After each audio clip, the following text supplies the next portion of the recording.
Good morning, everyone. Dual Coast fans, how's everybody doing on this? Well, I have a sunny morning. Russ, do you have a sunny morning over there on the West Coast? It's very black. It's very black outside. It looks very foggy outside. It looks like my wall, actually. There you go. 5:34, man. It's 5:34 a.m., man. It's black. I mean, things are not going to change until that clock changes in a couple of 2 weeks, 3 weeks, something like that. It's early November. I know that. I don't know the exact date. But yeah, it's blackout. It's cool out. It's great. It'll be great for my walk in about an hour. How are you? I'm good, man. I'm good. Good to see you, Skoka. You too, Rogers. Hey, you had something fun over the weekend. I did. So tell our listeners about it, man. Yeah. So aside from Dual Coast Podcast, I also sit on the board for a charity. We actually have our guest entering the studio right now as we speak, right here. Sweet. I'm going to put him on the stage, and here he is. There he is. How you doing, guys? There he is. What is it? Is it raining there? It's raining. Well, lightly. I live in Vancouver, British Columbia. It rains a lot. Ah. I live in a rainforest, guys. Yeah. Top of the. Well, I don't know why you go to East Asia so much when you got the rainforest right there. There you go. A little warmer over there. Slightly. Oh, man. Good to have you on, Ryan. Ryan Phillips, everybody. Thank you so much for being with us. Hey, we're going to have you on, but Dan's going to give us a quick little thing because we were talking about Slice of Charity that happened over the weekend. So we don't want to leave the guests hanging. So tell us real quick what Slice of Charity is, Dan. Sure, yeah. So aside from Dual Coast Podcast, I sit on the board of a charity here on Long Island that's kind of local to this community. And over the weekend, we had a fundraiser that was an exotic car rally for those familiar with Long Island, Garden City Park, kind of on the North Shore of Long Island. And we did it to raise funds for a few different things. We always raise funds for veterans. We always raise funds for children's hospitals. So we gave costumes out to tons of kids for Halloween. And we did a big trumpet event. So a lot of exotic car owners from around the area in the local region, they opened up their trunks and they put a bunch of candy inside these exotic cars. And all the kids got to come around and trick or treat throughout all the exotic cars. That was sponsored by Collision in the area, which is a local business in that area. And it was a ton of fun. We had a great turnout. We had DJ going. We had food trucks. Everybody was hanging out for the day from about 10 to 2. Bumping. You're bumping. We were bumping, man. We had a great time. A lot of exotic cars, so I was in my glory right there, and it was great. That's awesome, man. That's awesome. Anthony's a great dude that puts that thing together. Anthony's a great guy, yeah. My best friend right there. He's the creator of Slice of Charity, creator of a couple companies, serial entrepreneur. And, he does a great job with it. Amazing. Awesome, man. Well, Ryan, are you in a safe place? Ryan, how are we looking? I didn't want to wake my family up, so I went for a little drive into a village near my home. Yeah, so anyway. Yeah. When you messaged me earlier and you said, I got to grab a coffee, typically that means you're going to drive somewhere and grab a coffee because typically you don't say grab a coffee if you're going to make it or, you know what I mean, brew it. So I figured you were on the road.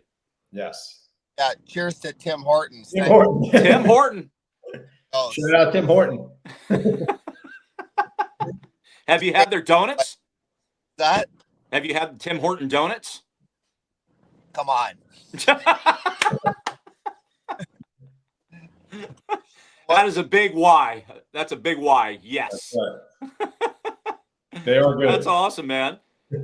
Well, I'm sorry to have to get you up so early, for not only this Tuesday, but next Tuesday, right? Yes. It's back to back, baby. It's back to back. Yes. No recording here. So bring Tim Horton with you next Tuesday morning as we do part 2 of this incredible podcast. He's probably rolling in his grave. All right, Tim Horton's son. Hey, Ryan, great to have you on Dual Coast this morning, man. You are a former professional athlete, a hockey player up in Canada. Like you said, you were born and raised in Vancouver, Canada. Hats off to Canada this morning for the Toronto Blue Jays making it to the World Series. I don't know if you went to sleep before they won, but it was mayhem in Canada last night. Ooh. It was. It was going crazy. It was Joe Carter all over again, 1993, man. And I too. Yeah. Unbelievable. Springer hitting that home run late in the game. Wow. You know pressure moments, right? So you get late in the game, they get the lead in the 7th. Then basically there's 6 outs left for the Mariners, right? And like things just get tight. And the first guy does what? He strikes out in the 8th inning for the Mariners. So now it gets tighter. And guess what the second guy does? He strikes out. So now it's, the collar is getting real tight. The arms are getting heavy. You know what it's like to perform as a professional athlete. So, unfortunately the Mariners went down, but hail to the Blue Jays for making it back to the World Series in some 33 years or something like that. So great to them. It's going to be a great series, but we're excited, Ryan, to have you on. We're excited because you're doing great work in humanitarian. You're doing great work with mental health advocacy, being an advocate yourself, dealing with your own, personal struggles. But I because this is a two-part series, we're going to focus today on the early years. We're going to talk about your childhood. Let's talk about some of the things that you dealt with in life, some of the adverse things that you dealt with in your life, some of the struggles, and then we're gonna balance it out next week when you come back, and we're gonna talk about the victories. We're gonna talk about the wins. We're gonna talk about more of the humanitarian, the things that you're doing with mental health advocacy. So, to tell us a little bit about Ryan Phillips today, man, we're excited to have you. Tell us about the early years in Vancouver. Oh, I mean, it doesn't get more North Vancouver than Ryan Phillips, born at July 8th, 1975 at Lionsgate Hospital, triple cancer. Lionsgate. That should say enough right there about your life. Den.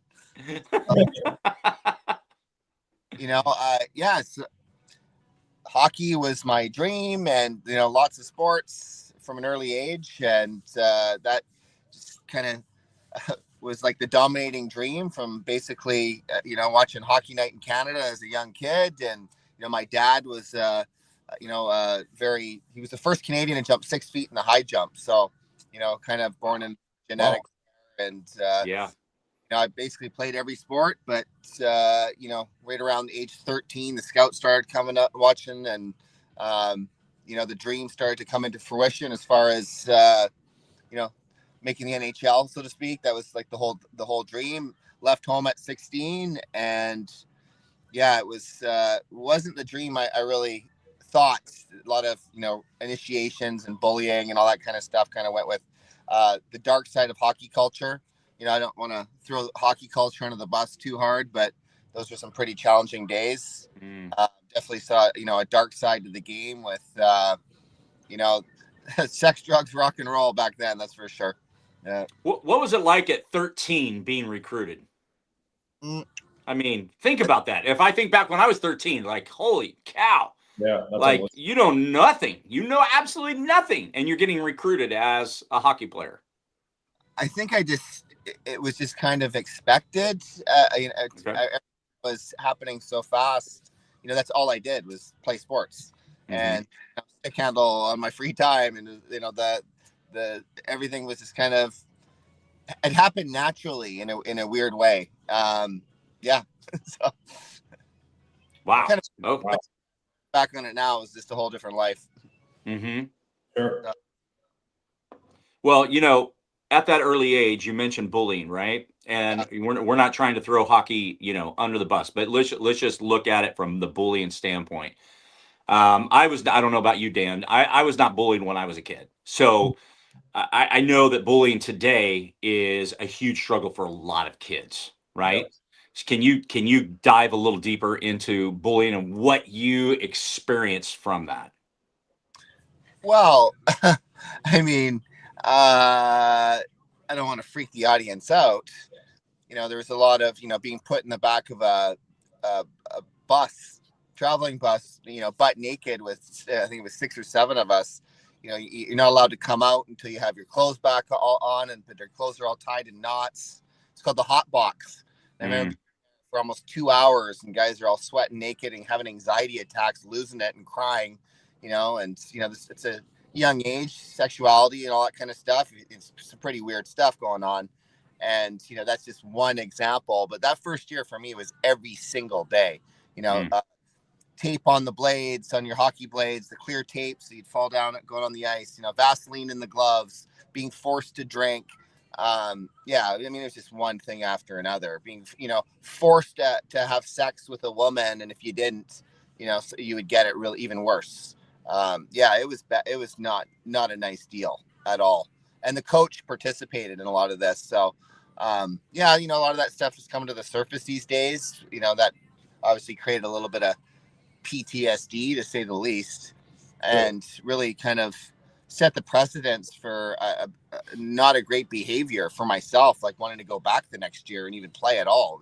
It took away from the love of the game, definitely. Yeah, absolutely. Wow.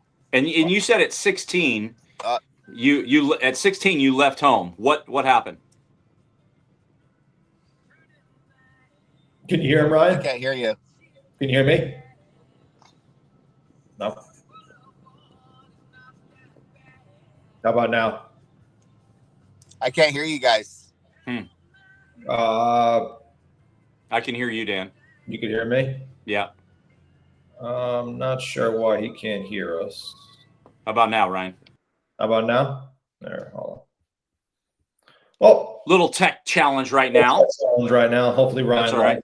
In a second. But yeah, that was unbelievable what's going on right there. Yeah. Have you ever personally experienced bullying, right, Dan? No, I really haven't. I'll be honest with you. I mean, I played sports my whole life, mostly majority of baseball. I mean, we had our, joking around moments and things like that, but we never really not bullying to any degree like Ryan's explaining here. I'm going to put him back on the stage. All right. Us now? Couldn't hear you. Must have been the trees out there. Probably. That deep forest you're in. We were just talking. We were just kind of, going a little bit into bullying until you got back in. But what I was going towards was at age 16, leaving home. That was going to be my next question. Leaving home was that must have been a challenge at 16, going off. And where did you go? Well, I excuse me, just turned 16. Next thing you know, new school. Everything all new. I was the youngest guy in a team, basically mostly 18, 19, 20-year-olds, because, I was pretty advanced talent-wise, but mentally, just to put up with that, it was like, wow, it was pretty wild. That first week away from home, I think I went to my first strip club, nightclub, and bonfire out in the bush. And I didn't drink alcohol before that. I didn't smoke. I wasn't into drugs at all. I was a virgin too. And that first week was like, holy shit, you kidding me? And then, just to fit in, you think you got to be like that, because you start getting, truly bullied. And that's when I think I took on the identity number one, which is the hockey player, of what I thought that should be, and, so it was terrifying, being in a new school. I grew up in the mountains where my school was 45-second walk away from my house. And, the hockey rink was like a 2-minute drive from my house. And, everything was really like homey, to say the least. Yeah. And next thing you know, you're in that. And, just walking, I had to walk about 3 miles from my school to my hockey rink, which I was in Kelowna, BC, 5 hours away from my house. And I remember just like, going into the dressing room, I was terrified. I didn't even know what anxiety was at the time, but it was like serious panic attacks, like fear, just going into the dressing room, where that was like the place that I loved the most now became the place that I hated the most. And I didn't want to, tell my family how I didn't want to let anybody down. My whole community, I was in the paper all the time. I was like this young star coming up that was going to be an NHL player. And, next thing you know, I'm like, just holding on for dear life. I wanted to come home so bad, but I didn't. And, it was definitely a lot of, it was just tough. I look back on it now, it was 34 years ago.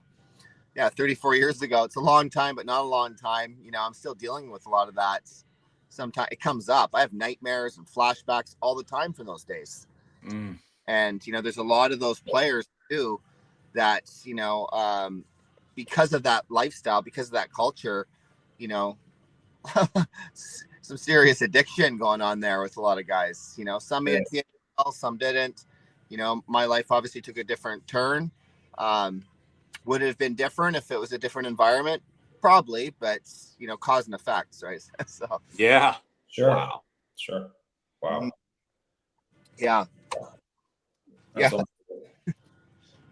Ryan, during that journey, what would you say shifted internally in you that helped you kind of climb out of it? You had those kind of low points with the bullying and the adversity that you faced. What would you say you had to do mindset wise to kind of climb out of that or get yourself in the right mental state in order to keep going? Well, I mean, my talent got me through, you know, up till, you know, I turned pro when I was 20. But, you know, there was a lot of injuries for those 5 years of junior: concussions, broken shoulder in 3 places, collarbone broken in half, rib, like a lot of missing teeth, broken nose, broken hands. You know, I don't think I truly like came out of that mentally. I think probably till about maybe 35, 36 years old, you know, where it was like, you know, obviously I kind of segued into organized crime. Yeah, it was almost like hockey culture cultivated, you know, smuggling marijuana. You know, I was just, I just was like basically going against the grain of society after that, because I saw a whole new way of like, just a whole different way of like how human beings could be. And, you know, it's no secret that humanity, a lot of humanity puts athletes on pedestals. So there was a whole different set of rules for the hockey players. You know, I'm like a young celebrity in this, like a fairly small town at that time. And, you know, the microscope's on you, and it's like you can get away with it. Everyone knows what you're doing, but you get away with it. And yeah, it's pretty wild that I think it was, you know, I got sober in 2005. I started going to AA meetings because I was really desperate just to get some kind of life back, you know, of like what that happened. Oh, and it was almost like an acceptance of like, wow, you know, I just really wanted to turn the page and better myself in some way. I just, that I you know, I thought was possible. So I think my mindset was basically like just survival mode. Gotcha. Yeah. You know, I wasn't a heavily recruited athlete in high school. I was a solid athlete, played 3 sports, and I really was trying to juggle, you know, my decision with where I wanted to go. Did I want to go the football route, or did I want to go to the baseball route? And I had a couple of options to look at that, you know. And I remember going from a small school of 200 to Cal Poly Pomona of 18,000 at 17. And for me, like, I didn't deal with anxiety, but there was definitely that feeling of like, whoa, like this, like we're going big time here. And, you know, it's not professional, but I remember all of a sudden, you know, being, you know, dominant in high school and then going to where everybody is good, right? And you're like, you know, these catchers' arms that are just firing missiles to second base. Like it was an unbelievable experience, right? And there was a lot of fear and anxiety. But, you know, going into that, you mentioned something, right, in your life where you went from, you know, this athlete to all of a sudden doors open to something that you struggled with for years. And that was, you know, the smuggling aspect, right? Well, I don't think I struggled with it. I think I was pretty good at it.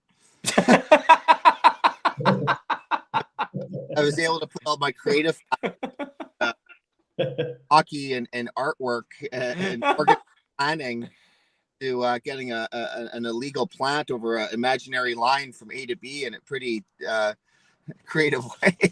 So, how were you introduced to that? How were you I don't want to know who, but how were you introduced? You know, as you're playing professional sports when this happened, is that correct? Yeah. So no, I was 20. So okay. Just out of like fresh out of junior, but you know, BC bud is like the world famous, marijuana and in the world, and the Desire in the US, a lot of the, it's no secret that popular down there. Apparently, well, a lot of people like marijuana, and ours was the best at the time. And yeah, I met these these guys that had a lot of money and wild lifestyle at a bar one night with my brother. And I just fit into their lifestyle because I was used to the fast lane. And, I saw I went to an after party at one of these guys' penthouse suites. He was like 21 years old and driving a brand new M5 BMW. There's women all over the place. They're all wearing Versace and Rolex. Like, what are these guys up to? Yeah. And I go into this room. There's like 250,000 cash on the bed, and it was just really attractive. Just like that. Wow, what's going on here? What's going like? Sure. Fun. Sure. Yep. And then it was almost like a love I never really felt before. Like they pulled me into this like crew, and I think not even 2 or 3 days later, I was, driving. I think it was started off 20 pounds across the line in my Jeep with the top down. This is back before 9/11. You just they wouldn't even ask for your ID. They asked where you're going, and 45 minutes away from the border. I live like right on the U.S. border, so pretty big border. And that was the beginning of it. I think I made $1,000 that first day, which wasn't a lot compared to what I made for them. And I was like, I gotta figure this whole thing out. And let's do some more. Yeah, I was like, let's go again. Yeah. And then I think not even a month later, I had guys driving it across for me, and then I had because I played hockey in the U.S., I had all kinds of connections down there that would take it, and just the profit margin was ridiculous. And I mean, it was a $3 billion industry in our province in the late 90s into the early 2000s. That amount doubled. It was just so massive. Young millionaires running around just growing and smuggling pot. Wow. So, wow, the BC bud, man. Yeah. Bud and bringing in some dollars. Yeah. Pretty wild. Yeah. That's crazy. Young doing all that. You're just like, what the heck is going on here? It was like you lose your moral compass. So yeah, sure. Do that with that. You can do it with anything in life. But you see that whole organized crime. It wasn't like organized crime in the beginning. Of course, that element was involved a little bit, but as people started to really catch on, I was one of the early pioneers myself. So, okay. About 5 years in, you're like, holy shit. Then you see as it really got bigger, it was more dangerous. And, I'm very blessed by the skin of my teeth, got out of it. And, here I am today with a few stories. I don't tell them all, that's for sure. But, in short, made it through. And yeah, pretty wild ride to say the least. You've seen the movie Blow. It's similar, but way wilder. My goodness. Yeah. Wow. So you're still playing hockey this entire time while you're doing this? Because I got nailed for conspiracy to import in 2000. So it was almost 5 years in. I had a bushwhack that I found with helicopter aerial maps about 2 hours outside of my city. And I had a hiking crew going through, and I was on the mountain with them that day. The feds got us, and did 500 plus days in a federal penitentiary down in Washington State. And that was fun. Oh my gosh. Yeah. Oh man. I could see though the temptation when you're at such a young age and you see it put in front of you that, okay, how do I do this? How do I get into this lifestyle? Because you're young, you're vulnerable, you don't know what to do. You want that aspect of life. You see it in front of you. You kind of take advantage of that. I understand that. Well, yeah, I think what it was the injuries and adversities, low self-esteem, held me back from my full potential in hockey, which was playing in the National Hockey League, where I was destined. That's where I was supposed to be. I was that good. And next thing you know, you figure out a medium to accumulate mind-boggling amounts of currency in a very short time that was right, on the same level of guys playing in pro sports, most more money than that in most. Yeah. And it's like, okay, well, screw that and screw society. I got a bit of a chip on my shoulder, and let's roll, basically. Yeah. Yeah. So I look back on it. It's just like, who was that kid? That was just a kid that was seriously like traumatized and didn't know who the heck he was. It was quite sad, but at the same time, I think there's a part of at the end of the rainbow if you can turn your life around. So Absolutely. So was the smuggling of marijuana over the border, or did that bring down your career as far as a hockey player, or injury, or what played into that to where you lost that goal of aspiring to be an NHL hockey player? Well, it was my 20-year-old year. I was playing my last year of junior. I was like leading the league in goals, but drinking every night, like hammered every night, partying, like serious, like alcoholism. And I don't think I played one game not hungover, but yet I was leading the league in goals. And my coach was so pissed off at me. He was just like giving me chance after chance. I was like, I just didn't care at all. Like, here I am. I just didn't think it was just kind of like riding it out almost. And I remember being 20 years old thinking like I'm this old man still playing, but I literally was like still so young. Yeah. But my all over the map. And I halfway through that season, I turned professional, went to Wichita, Kansas, and now I'm playing with like grown men. And but it wasn't the NHL. So I was like, this is like, it's not the NHL. I could have still, I want to look back on it now. If I knew better, I could have like not stopped drinking and made it, but I just didn't care. And that's because you were in Wichita. Yeah. Good name. That's definitely, that was a wake up call. But I guess, I don't know. It's pretty wild to look back on. I went to prison at 20. I was just turned 24, and I got out. I wasn't allowed back in the States. I was banned forever, like never allowed back in the U.S. ever because of my charge. And so I was like, okay, well, I can't play hockey anymore. I could have gone over to Europe, but I'm making all this money now, and that lifestyle was like literally, it was just party, sex, drugs, and rock and roll. It's party. Yeah, like every day. My whole life was making money and women and drugs. Like that's just what it was. It was crazy. And when I got out of it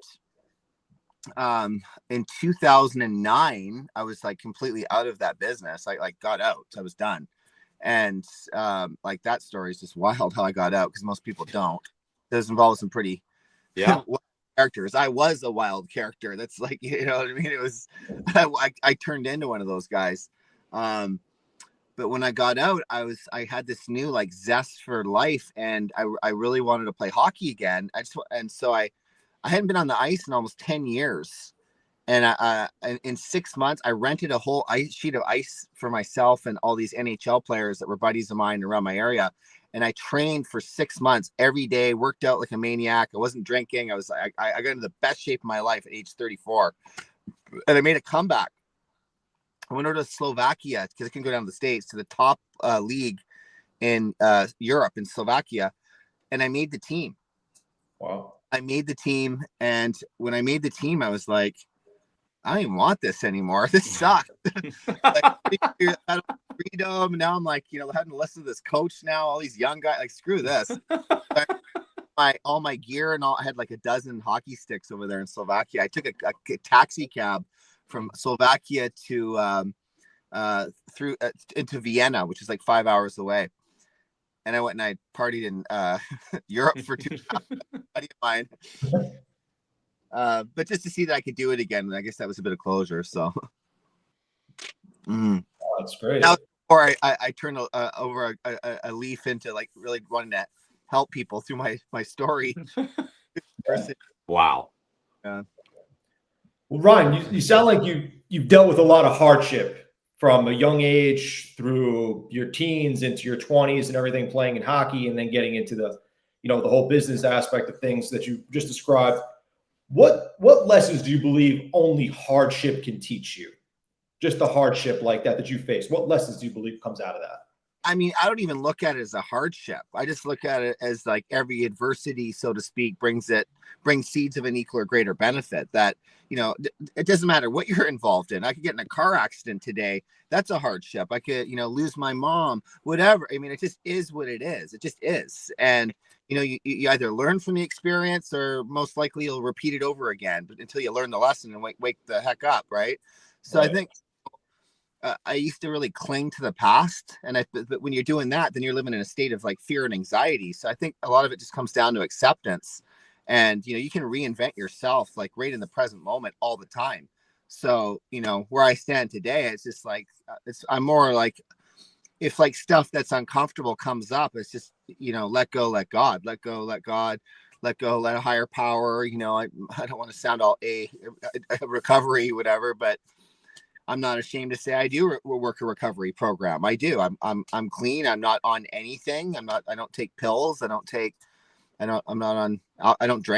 And so I'm a clean vessel and I'm happy with that. So with that, you know, I have tools in my toolbox, so to speak, mentally, physically, and spiritually to That's be able amazing. To whatever comes my way. I think I've got at it. Yeah.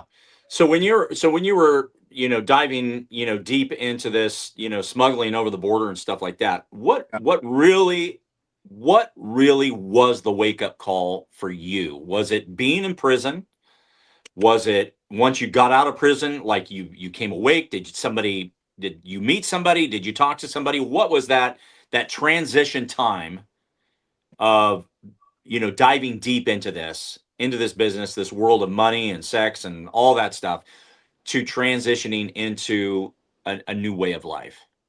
You know, prison obviously wasn't a wake up call because 2 days after I got out, I was right back at it. You know, I was really bitter because I'm like, oh, I'm not allowed back in the States anymore. Well, I'm going to pepper their country full of dope. That's basically Whoops. Really upset.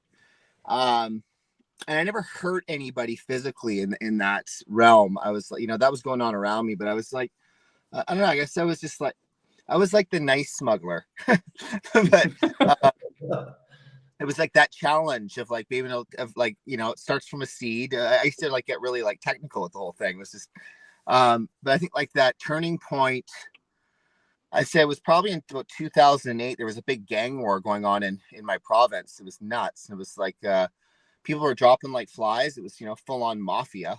You know, people see the mafia movies down in the US or whatever. It was just like that here. It's just younger guys. It was all younger people with so much, you know, money. It was nuts. And, you know, the cocaine trade started like really, it was part of the marijuana trade. It wasn't with me, but, you know, people would send the marijuana down and trade for kilos of cocaine to come back. So then once that energy came into it, it was like just the violence that was going on. And I was losing a lot of people. Like people were dying around me, and people, you know, addiction and murders, and people were just like disappearing. I was like, what the, you know, am I next? So seeing that, and like it's in the paper every day too, you know, then my family's like, are you still doing this? And I was, you know, like, we don't want to wake up and you're the guy on the front page. And I started thinking that, and I had a lot of threats on my life too. I had threats coming to me, and I was like, I didn't do that, and being accused of things you didn't do. And it's like, holy shit, like what makes me different? So, you know, by the grace of God, some way, you know, I think the turning point too was like, you know, starting to go to 12-step meetings, you know, and you can't go work an honest program when you're living a dishonest life. You know, I'm walking into AA meetings. I got like 3 Blackberries on me and, you know, diamonds, and, you know, looking like this guy. And so, but it didn't take long before I was like, okay, I got to like make a change here. It's like, time's up. Yeah. And sometimes you just get so habitually used to a certain way of living too. Sure. And like my life was like, you know, money was nothing. And I was always like very giving with my money, but it just like, it's not okay to disrespect money. And I was, so, I definitely got my ass handed to me in that department too. Mm. Your parents were aware of everything? Yeah, I was gonna ask. I mean, they didn't know the full scope, but Right. they knew. Oh yeah, they Yeah. knew. How can you not? Like, Yeah. Sean, like, I got a brand new BMW or boat every few days, every nuts. Yeah. Yeah, they knew. Yeah. Ryan, what was that first pivot you made when you stopped and you got out and you said, I gotta turn this whole thing off? What's the first move that you made? Well, I guess it was trying to make money or whatever. I was really going full throttle into spirituality, and I think I was reading like at least 3 to 4 books a week, devouring books like The Power of Now, Think and Grow Rich, The Power of Positivity, all that kind of stuff. And so I really knew that I could transmute thoughts into its physical or monetary equivalent through the principles of thought vibration, so to speak. So I was like, I need to like just do good. And that's just kind of just what came into my conscious awareness. Is like, I just need to like God grant me some goodness to come in to be of service. And the whole the 12-step program is all about being of service. So I was used to that, but I was like, I think I was reading this book called Becoming Your Higher Self. And it just kept world service just kept coming across my mind. And so I was just like, I am of world service. Next thing you know, all these opportunities started coming into my experience. And it wasn't about like fame or like, I hate that name. It was never about like, it was just more about like, how can I impact? There's no social media back then, really. I wasn't into that. So, next thing I know, I'm just doing that kind of stuff, not care about like any fanfare or anything like that, but I just wanted to like give back. So like a lot of that money that I had, I was giving back to like charities and going on bike rides across countries for like human trafficking awareness and mental health and stuff like that. And I was just really drawn to helping people through the adversity. It made me feel better. That's what gave me joy. True joy that like I never got when I filled a safe full of cash. Wow. Tell us about that bike ride. Tell us about that experience and what you learned through that. Well, I mean, I remember it was 2012. I was skipping rope about 6 o'clock in the morning at a small town called Laos, which borders Cambodia, Vietnam, and Thailand. And I got a buzz. It was a girlfriend of mine in Los Angeles. She's an actress friend of mine. And she's like, oh yeah, I see you're doing this documentary across Southeast Asia to help kids, or sorry, to, just show giving back. And I was like, yeah. And she's like, well, I'm doing a bike ride across Cambodia to raise awareness for human trafficking awareness, eradication, for young girls. And I was like, oh, wow. I didn't know anything really about that. And I was like, it took me like 30 seconds. She's like, she wanted to, she goes, would you be willing to film the positive aspects of giving back to that stuff? And I was like, okay. So 3 weeks later, I'm riding across Cambodia with like 20 awesome people from around the world, and got introduced to that whole realm. And yeah, by the grace of God, at the very next day after doing that, I got a pardon back down to the States again for, I hate that word, humanitarian, but it was as a humanitarian, the pardon. But yeah, and I wrote that down. That was, I remember I read Think and Grow Rich. It was like, you can be, do, have whatever you want. So auto suggestion, I wrote down, I constructed it not to have money. I constructed it to have a pardon back down to the States. And I read the card every day. I am so grateful by this date that and literally it was like almost to the day that it happened. Man. All through just like being of service and helping people. But I definitely helped myself throughout the whole thing. I was absolutely help others, you help yourself. We're all connected at the end of the day, right? So yeah, that's unbelievable. I feel like you went for something that you sought out, something that you felt joy in, gave you joy and fulfillment, and then you created success out of that. You saw what you could do, how it made you feel, and then you generate success from it.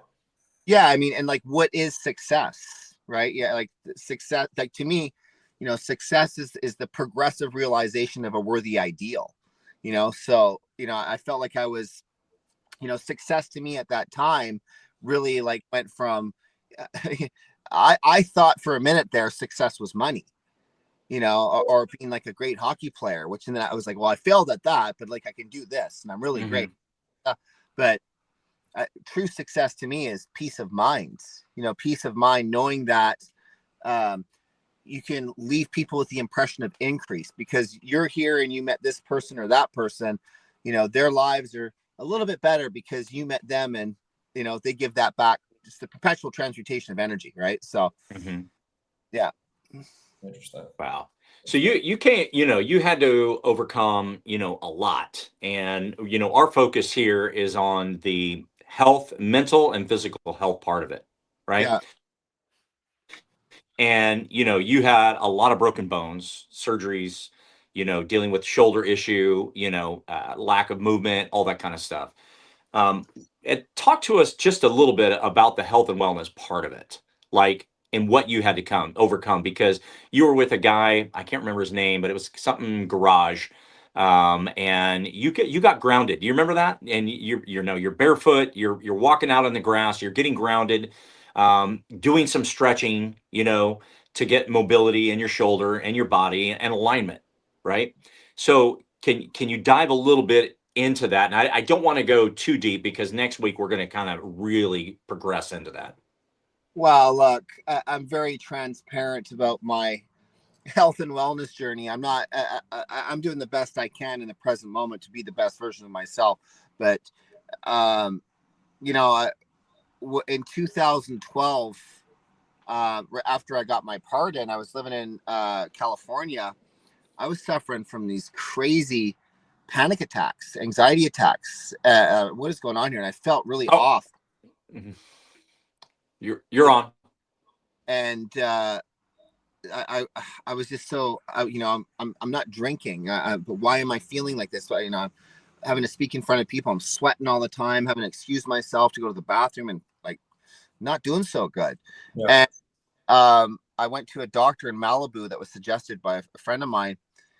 And this lady, she gave me Xanax, which was benzodiazepines. And I know what a benzo was. I had no idea. I was just like, I was desperate to get rid of that feeling of anxiety because I was, I had a lot of people coming at me all the time at that point. I didn't realize that, I don't believe anybody's story is any bigger or better than anybody else, but people now wanted this story to do this and that. And I was just like, I was very overwhelmed. And I guess, be careful what you ask for because most likely. And anyways, I started taking these pills and I got rid of the anxiety. But it started really, I believe we have the power of thought. That's what we have control over. But my thoughts were not clear. These things started affecting me about a year in. And now I'm taking more than one. You're only supposed to be on these things for a week. Yeah. I didn't know that. This doctor told me they were good for me. And now I'm wondering why I can't remember things. It's like dumbed down. I'm getting walked over. I'm lending out like so much money. It was ridiculous. And things are not going so good. I went from like going really good to like dark. And I felt like almost like I was like living a lie because all this good stuff was like happened. And now I'm like dumbed down off these pills. Like I didn't want to be around people. It was really challenging. I've been off these things for 18 months and that's been the biggest challenge of my life is coming off benzos by far. 92 million benzo prescriptions in the US alone last year, 92 million. That's there's a huge benzo epidemic going on in the world. In the United North America is probably the worst. It's all bad, but 57% of the people that come off these things either end up in the psych ward or try to take their lives. And the other percent usually lose it all. Like they're that bad. There's 200 plus symptoms. It causes what is called benzodiazepine-induced neurological dysfunction.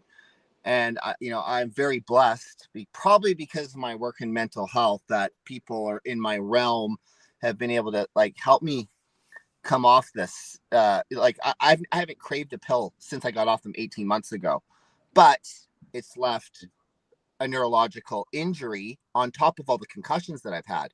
So then I find out in 2023 when I'm tapering off these bloody things, it was all unresolved trauma, complex PTSD and concussions. That was what was going on. That's what was causing the anxiety. I just didn't know at the time. So I was misprescribed these pills. So, and what these pills do is they rip apart your central nervous system, the CNS. So yeah, when I saw Gary from Human Garage there last summer, I was like 4 months off them at that time, but that did nothing to me. Nothing. I thought maybe it was. A lot of that was like, you know, they were trying to more or less tell me that thing, like to act it up a little bit, and I can't be fake. But you know, fascia maneuvers isn't going to get rid of benzodiazepine dysfunction, whatever. You know, like, and you know, I'm just about being fully honest with everything. Sure. Yeah.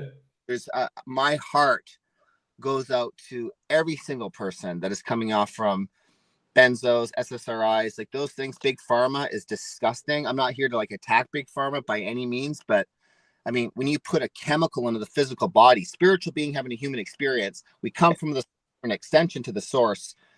You put that into the physical body, you think you're going to be vibrating in a positive light to be manifesting your just dominating desire? No. And we're all manifesting generators, all of us, you know, and so like we all deserve good lives, but here in this 3D reality, we start taking pills and drinking, dumbing ourselves down. You think we're going to be manifesting good stuff into our life? Not really, because we're vibrating on a very not so nice frequency. So I look back now with like an amplified awareness to that, and then you realize why everything happened in your life, even the hockey stuff. When you're vibrating at a state of fear going into a dressing room, you think things are going to go good? No. So you can always gauge what's going on in your environment by the way you're feeling, because everything's vibration, right? So yeah, absolutely. Yeah. You know, oftentimes, you know, we you know, finish up our podcast, you know, with kind of wrapping up this story in like a conclusion, right? We conclude it.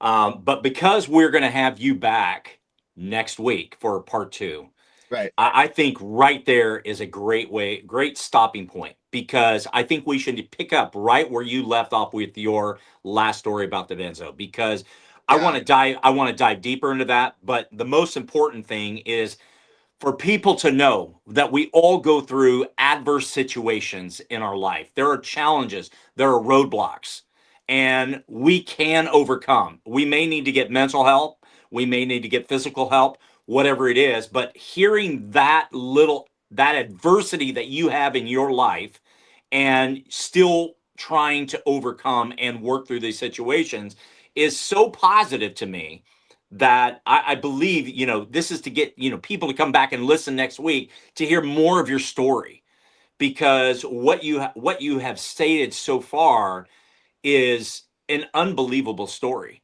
Yeah. And the fact that you're still working to overcome, and 18 months, you know, was it 18 months, no alcohol, or No, I haven't drank 7 years. 7 years. Yeah.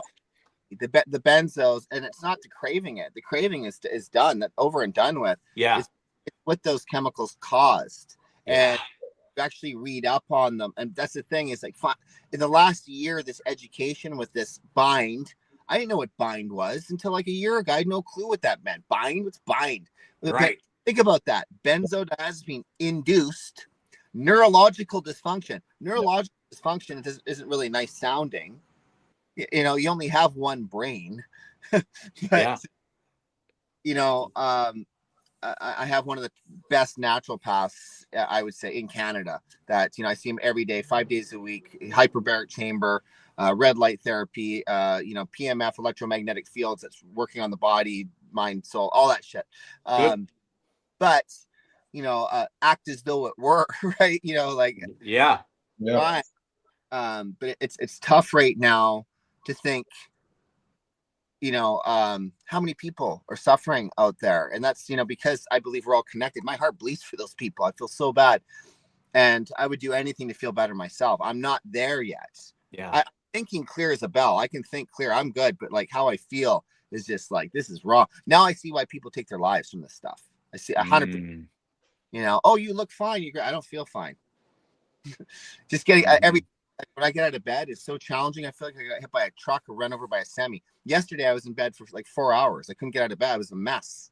Wow. And that's due to what's going on with this. And sometimes it lasts up to 5 years. That's the facts with this.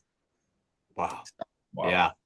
Well, I know you told me yesterday you had a treatment yesterday and you're just like, I'm done. Like, I'm out of it. Like, you know, and that explains it. Yeah.